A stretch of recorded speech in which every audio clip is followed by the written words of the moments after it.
Good morning, everyone. Brian here with BMK Retro Gaming.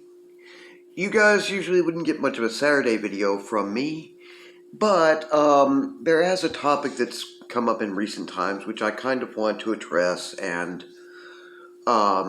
give kind of my take on. So we're doing a little special topic video this morning.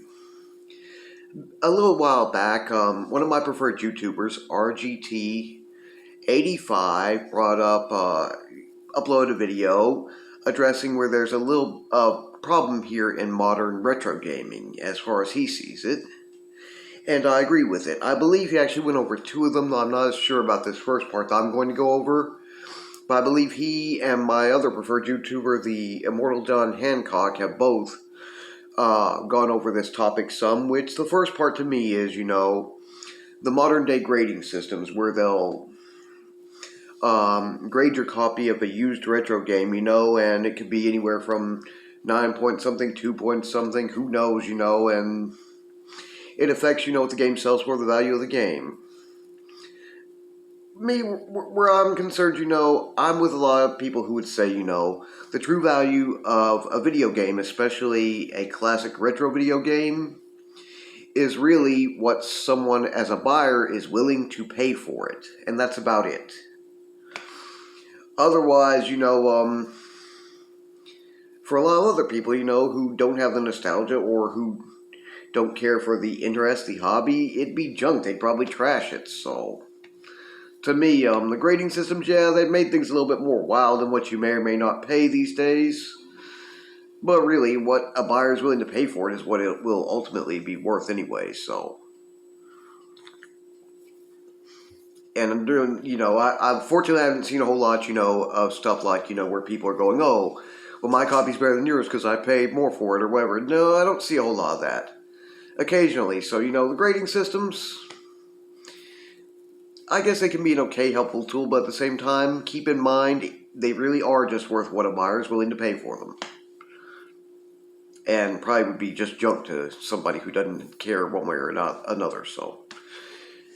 The second part, which RGT85 had brought up, was in a Facebook group. He, I forget if it was in Atari VCS 2600 or such game, but it was a classic retro game being played. This guy uploaded a video where he had gotten his kids playing on a really old classic retro game, and they were enjoying it, having fun. And then this Facebook group, although there were a lot of positive comments and all, there were also comments from people who we might call gatekeepers. I'll explain that a bit more in a way, but their comments were mostly like, oh, well, they're not, they're kids, they didn't play this back in the day, they're not playing on a CRTV, an old Boom Boom TV, they're not playing on original hardware, just, all this nitpicking and hatred, or instead of appreciating the fact that these are kids, granted, they wouldn't have been around to have the nostalgia and grown up with these old games, but here they are, playing it on, basically it was, I think, a form of an emulator, and enjoying the game.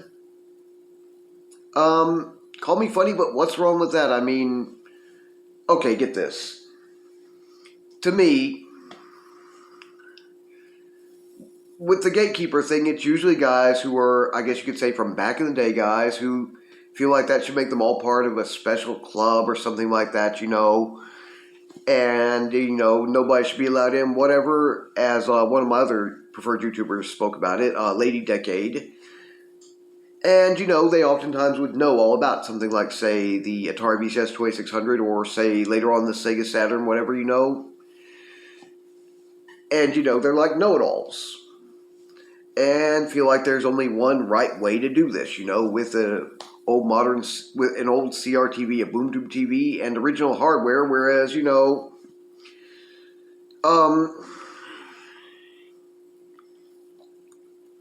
I can kind of understand. There's nothing wrong with knowing everything about your particular hobby, your particular interest, pretty much, being a know-it-all. There's nothing wrong with being somebody who got into it when it was brand new. Now, me personally, I've said on this channel before, none of the consoles or games that I actually feature here did I actually grow up with and all. I did grow up kind of in the era of the original Atari VCS 2600 and all that, but I was born in 1982, December 1982. I was a baby and a toddler when all this was still hot, for the most part. My first home video game console when I was about 3 years old in about 85, 86 was the third generation Nintendo NES. That's what I grew up with and have some nostalgia for. Whereas, when I was still younger, I once asked my older cousin, Ricky, who, due to my mother being born unintentionally and my aunt and uncle being a good deal older than her, my first generation cousins who were my generation they were young adults by the time I was born. Whereas my second cousins are the ones who are around my age. Anyway, I'd asked my cousin Ricky, at one time I was younger, well, did you guys have Nintendo back then? Did y'all play on that? And he said, no, it wasn't around yet. We played on Atari. I didn't know what Atari was, and he kind of tried to explain to me, and I still didn't really get it. I understood it was something that came before, but didn't know much about it. And of course, he was more than likely talking about an Atari VCS 2600. Then in early mid-90s, about 94, 95, I ended up with two older stepbrothers, and they happened to have an original Atari VCS 2600, and an original Atari 5200, and an original Atari 7800, and even an original Atari ZEGS, kind of as I do now. And I got into the gaming and learned something about playing them and started getting into everything, retro, and as a young adult, I started to collect and get more into it. So all this is more retro for me. I'm not a gatekeeper, like from back in the day, anything like that. And honestly, the way that I look at it is, there's nothing wrong with that. Me, I play on, when I do my ColecoVision videos, a lot of y'all would know, I never really owned ColecoVision original hardware back in the day. I still don't now. I have a CollectorVision Phoenix, which does a very good job of recreating the experience with FPGA, field programmable gated array chips to recreate the hardware's original capabilities. And although claim not, it does appear to use some degree of emulation. And I still don't have Atari VCS 2600 original hardware. I do have an Atari 7800 and a Mattel Intellivision 2 with its system changer, which will do the same thing as original hardware. So they're basically hardware clones of Atari VCS 2600 original hardware. But other than that, I have a Hyperkin Retron 77 emulation hardware clone console, as I tend to refer to it as, which recreates the experience a lot, which will play both game ROMs and cartridges. So thus, both through the, I guess you could say, CollectorVision Phoenix and that, I do use a little bit of emulation, And I've always said, emulation done well is perfectly fine. It may not fully recreate for you the original experience that you may have nostalgia for. You may have to use different controllers and all. There may be some minor differences in the gameplay, things that weren't gotten exactly right.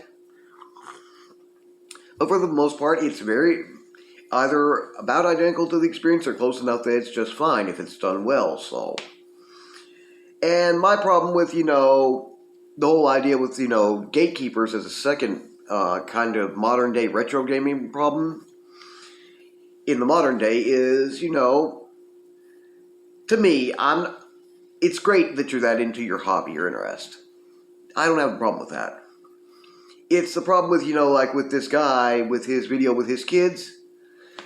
I would advise everyone, gatekeepers and not, to, let's just kind of try to appreciate the fact that these are kids, who didn't grow up with this stuff, but still are enjoying these old classic retro games, finding them fun, and, a lot like kids do, they may or may not really stay interested forever, but they may well continue to have fond memories that, hey, Daddy and I played Pitfall or whatever, back in the day, and it's a game that was around when he was a kid. I mean, this is the type of thing that's going to keep this hobby, this interest in classic retro gaming alive and going. Things that stay, as I guess you would say, gatekeepers would prefer for it more to an exclusive club of originals and all. You know what happens with that stuff? Typically, eventually, those who are interested in it, with exclusive clubs, those who are interested in that type of thing, and the interest itself eventually everybody forgets about, and the hobby dies off along with the exclusive club members. So that this guy got his kids into playing these old games and they're enjoying it is great. That's why I would, how do you say, that's why I would encourage everyone to really appreciate here and try to, you don't have to take my view, but I'd encourage everyone to try and take the more positive view. These kids are young kids. It doesn't matter if they really have the nostalgia or not because they're from back in the day or not. It's another generation. We're passing the torch to a generation that may well keep this interesting hobby alive, where it may one day not be. I mean, original hardware and all that, it's going to be a long time from now, more than likely, but there will probably come a time where it will be next to impossible to maintain and fix, like we can still now. As long as they still make parts or replacement parts, we probably still can, but you know, at the same time, nothing good lasts forever. But hopefully with these young, and too, I think it's RGT 85, it said, you know, pretty much emulation and all, we're looking at maybe 20 years from now, most physical media is going to be obsolete. And so, yeah, it's cool if you have a classic console, you know, an original hardware and original game cartridges and all, and can play that way, and especially if you can keep doing so. In fact, I love to and prefer to have original hardware along with original game cartridges and all. That's my favorite way to do it. But again, I still am fine with emulation done well. But yeah, there's going to come a time where emulation is going to likely be the big thing. It's going to be one of the only ways to play any of the games anymore. Look at the newer, the modern next-gen generations, the new ones. You pretty much get a box with information and code and no real game cartridge or disc or anything. It's already going to being all basically digital, all emulated stuff in a way. So that's where the future is probably going to lie anyway. It is still cool to have physical collections. That's what I'm saying. But it's going to be something that one day is going to be just that, more or less obsolete. And in the meantime, if we can appreciate that, you know, like with this guy, with his kids, is somewhat successfully passing on a hobby and an interest in classic retro gaming to a new generation, that's why I think whether you're a gatekeeper or not, you know, or just like me, somebody kind of finds, why can't you just appreciate that?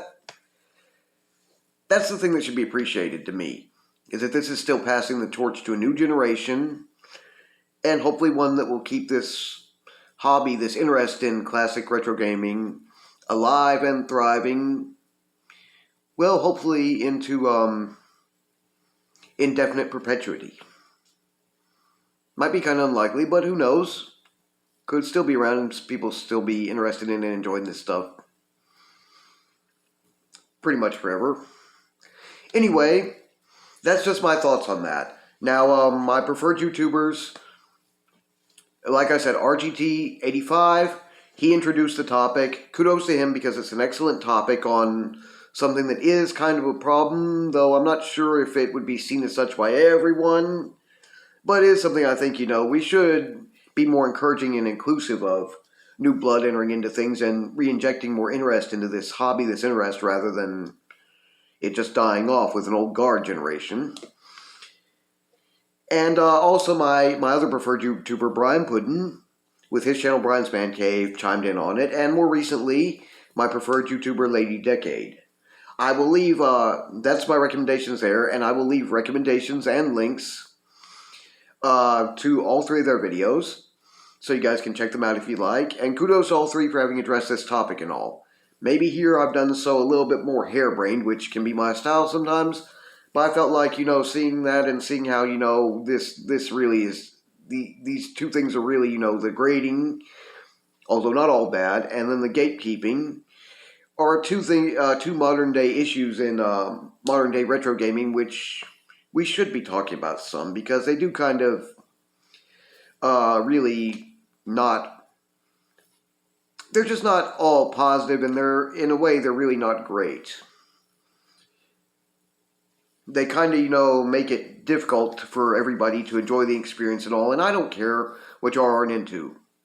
Like I said, the new generations passing this torch is what's going to keep all this alive, and that's what should be appreciated, to me.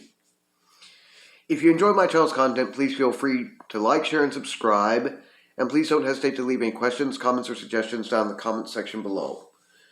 You guys take care, have a wonderful Saturday, and I do have my Pro Brew, Homebrew, or Prototype game review coming up tomorrow. Those who watch my announcement post will know what it is, so just keep your eyes peeled, and hopefully I will see you all again back here tomorrow on Sunday.